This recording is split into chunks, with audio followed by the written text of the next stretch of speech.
Yo, what's up, guys? Welcome back. Today we're looking at women demanding traditional men, dodging simple questions, and wondering why men are checking out of modern dating. And trust me, some of these takes are absolutely insane. But let's get into it, right after you subscribe, of course. So I always find it funny when women get online and they cry and talk about how their man doesn't care or men don't care about women.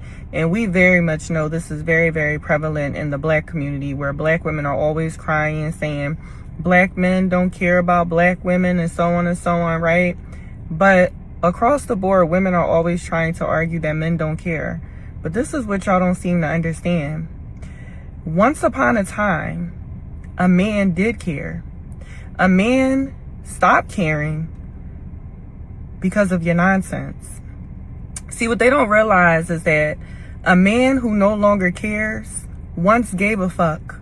Once upon a time, gave a fuck a little bit too much until you just drove him crazy as a woman to the point that he now has zero fucks.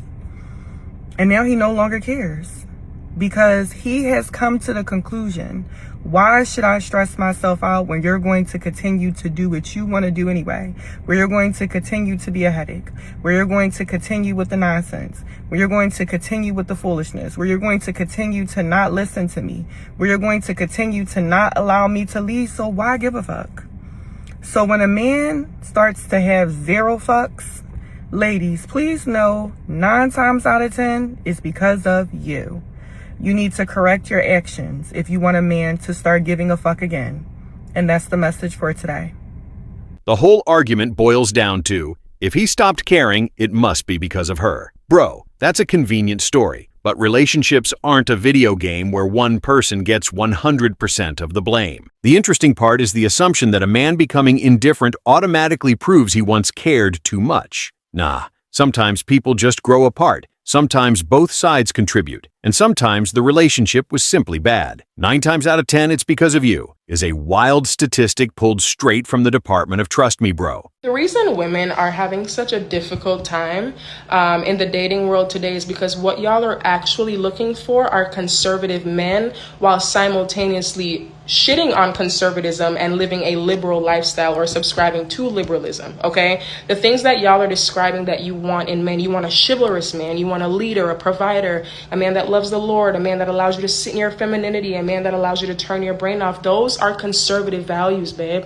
Our grandparents were conservative. Conservatism is not just a white thing. It's not a white supremacist thing. Black people in this country habitually were conservatives before like the 60s. Like what we are now to the left is what we used to be to the right. And conservatism does not mean you are a Trump supporter. Trump himself is not even conservative. And conservatism existed before Donald Trump. But there's a disconnect because the values that you're looking for as women, that's what you're going to find in a conservative man, 100%, not in a liberal man.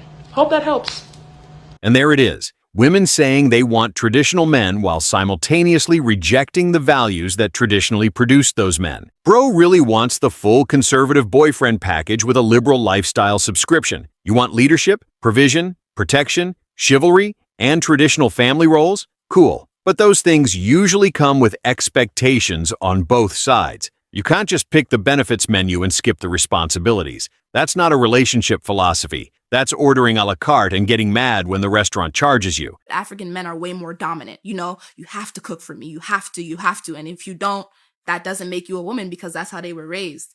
So in terms of romance and giving, like African men, they are givers. That's why my mom always called my dad controlling. The nigga wasn't controlling. He just Haitian. Yeah, exactly. Exactly. Like real shit. That's just how he was raised. Yeah, that's just how he was raised.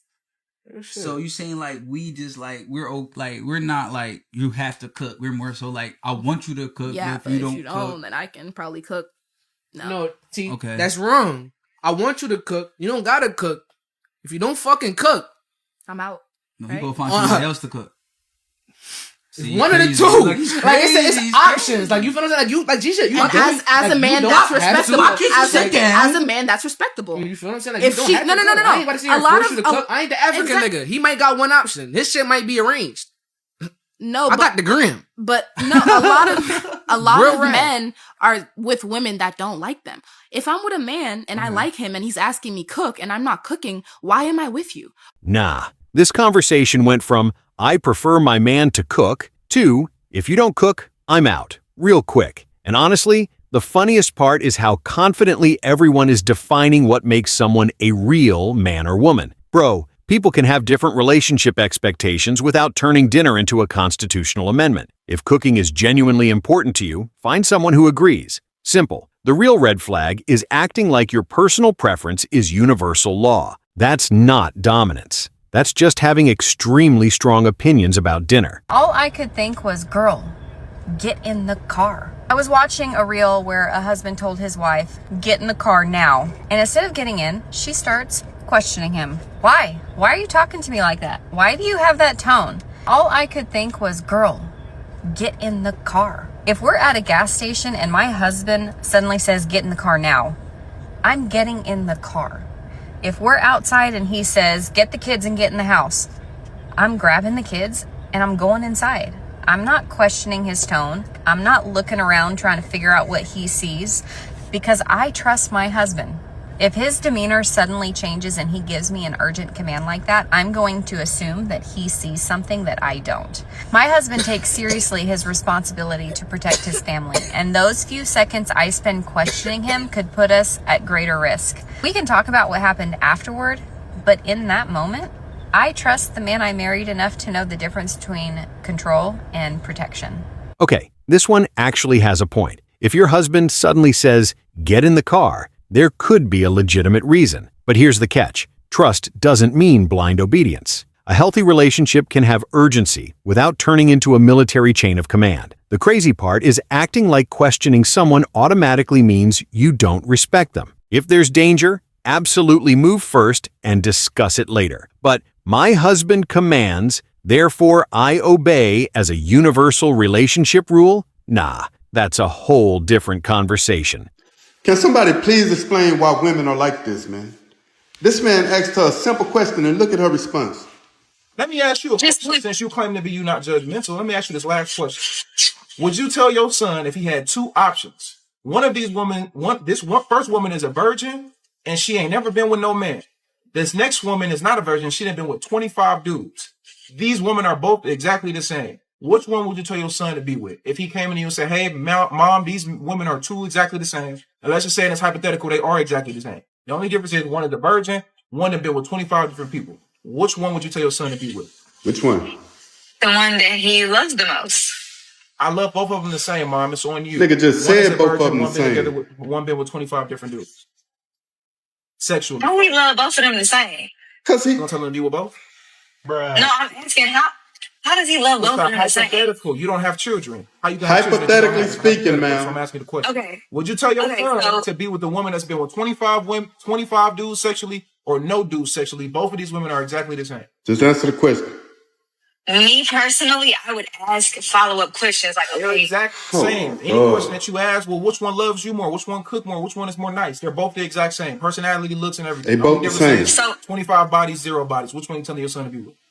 Is the one with 25 bodies now waiting to marriage? Is she waiting until marriage now? Then I would just tell him to choose the one that shows the most fruit. Like they're the same. If one of them is caring and selfless. That they're the exact same. We already established that. It's called a hypothetical. We already established that it was the exact same people no matter what. The difference is 25 bodies versus no bodies. Which one are you telling your son to be with? I can't help him in this area then. So my question is, and I'm not trying to be funny, but is that denial or delusion? Or is that just a woman running from accountability? Or is that just a mental illness a lot of women suffer from? Because all he did was ask her a simple question. So why is it so hard to just answer the damn question? Bro asked one hypothetical question and she activated every defensive system available. Which woman would you recommend? And suddenly we need follow-up questions, personality assessments, 12 additional variables, and probably a congressional hearing. The whole point of a hypothetical is to isolate one variable. If you keep changing the scenario, you're not answering the question, you're escaping it. And that's the funny part. Sometimes the refusal to answer becomes more interesting than the answer itself. Just pick one. It's a thought experiment, not a marriage application. So I was scrolling and I came across this video, and y'all not finna tell me women are not the issue. Like, girl. You're not gonna tell me that the only thing a man gets from a woman is nasty sex. How am I not gonna tell you that? Okay. So you tell me what a man feel he get. No, since you know what a man feel a man get, tell me what a man feels he get. Tell me. I love that y'all making the point. Tell me what a man feels he get, Azar. I'm not a man, so I'm not going to speak for a man. I'm up out of here. Bye. You just spoke for a man. Bye. You just sat here for 20 minutes telling me how a man feel what he get. That's all we get. That's not true. No, listen. He's telling you. Exactly. This is why y'all don't care what the fuck a man wants. I care. She ain't even listening. Say it, friend. I care. All we get is sex. That's your reward. Let me put that in context. Yeah, it's your reward. Yeah. You are not about to buy not one man a motherfucking house. You're not about to buy one man a motherfucking car. You don't gotta go bust your ass to buy a car, a house, pay a mortgage. So is a kid not getting something? So when these men get y'all pregnant and leave y'all, is the kid not the blessing? No, I want the man to be there. No, I want the man's child support. No, the man. What are you saying? If the kid was the prize, why aren't women happy with the kid? Women are disrespectful, and y'all don't understand why men do what they do to women. Look at how you shut him down immediately. As soon as he started to show some human emotion, you start pointing. You start laughing at him like it was funny.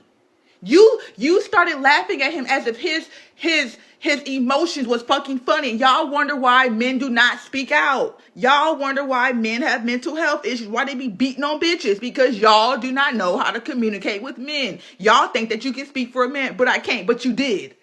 You literally did.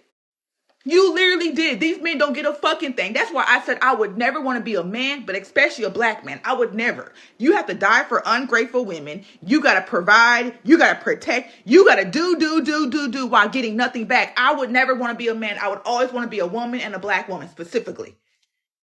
And there it is. He makes a broad claim about what men receive, gets challenged, and suddenly nobody wants to define what men actually receive from relationships. But the bigger problem is turning the conversation into men get nothing except sex. Bro, if you genuinely believe a relationship provides nothing beyond sex, then you've basically described a transactional relationship and called it romance. At the same time, mocking someone for expressing frustration while demanding men communicate their emotions better? Nah, that contradiction is doing Olympic-level gymnastics. She just gave one of the worst takes I've ever seen as to why men are not going to dating events.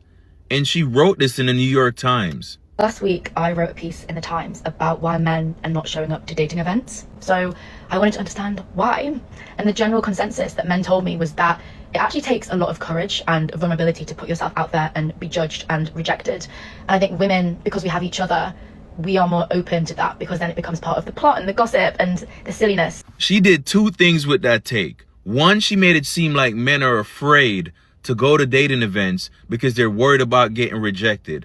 And two, she made it seem like women are so brave for going to these dating events because they have support if they get rejected. Ma'am, those men are not going to dating events because they know they are not the type of men that women want. Because the type of men that the women want do not go to those dating events. Also, women are not getting rejected at these dating events. They go to these events and they're looking for the man to perform so that they can reject them or not. And I always have to add this. Let's not forget, these men have to pay to attend these dating events. And most of the time, the women don't. So logically speaking, why would a man spend money to go somewhere where he knows more often than not he's not wanted? Like, use your brain. This explanation sounds neat until you actually think about it. She says men avoid dating events because rejection is scary, while the men themselves reportedly said vulnerability and judgment are the problem. Then she jumps to, well, the desirable men wouldn't attend anyway. Bro, that's basically saying the men who aren't there don't count because they aren't the men you wanted there. And yes, the economics matter too. If men are paying to enter an event where they expect intense competition and rejection, the obvious question is, what exactly is the incentive?